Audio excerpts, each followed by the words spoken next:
I'm Mary Porter with the Real Estate Collective, and this is how I preserve my mental wellness.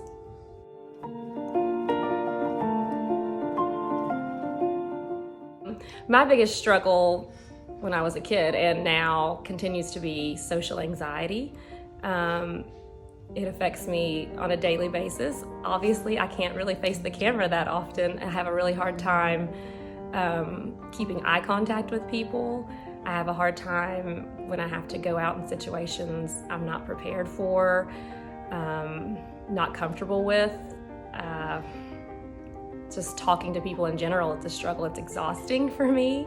I actually have to do it in small increments. And now I have to deal with it on a daily basis as a real estate agent. So sometimes I'm just exhausted at the end of the day mentally. I can't continue to talk to people. I have to recharge. The things that help me is actually just facing it.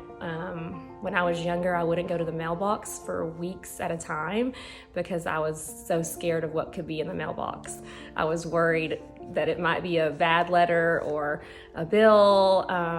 So I would actually miss dates for bills to be due because I wouldn't go to the mailbox.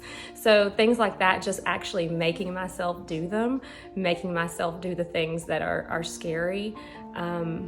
And taking breaks. I have to take breaks of being around people. That sounds odd to most people, but that's how I handle it. When I was in school, the hardest part was just walking down the hall, honestly. Trying to find people I knew was the hardest part because I didn't want to have an interaction with someone that I didn't know. I know there's a lot of pressure there to be in the in crowd. I don't know if that's what you guys call it these days. But finding friendships that were people that actually cared about me as a person became something that really helped me.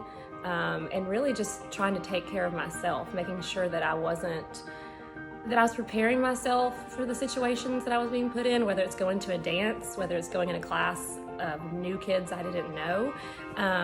And some simple things that really helped was just finding a close friend and really confiding in them. Journaling actually helped, writing it down, kind of keeping track of what did help, what scared me, how I reacted to something, how I could have done it differently, because honestly, I run through things in my head for a long time after an event happens. So if I said the wrong thing in the hallway to some other kid, then I thought about it all day.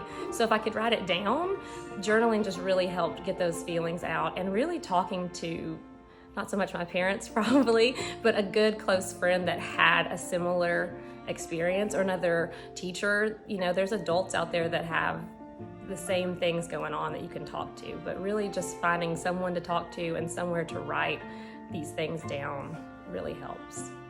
I think just going forward, just make sure you're taking care of yourself. Make sure you're finding someone to talk to about your feelings, to talk to about what you're going through, whether it's social anxiety or something else. Having that friend or that adult to confide in, and I think that's the biggest thing. So, what are some ways that you preserve your mental health?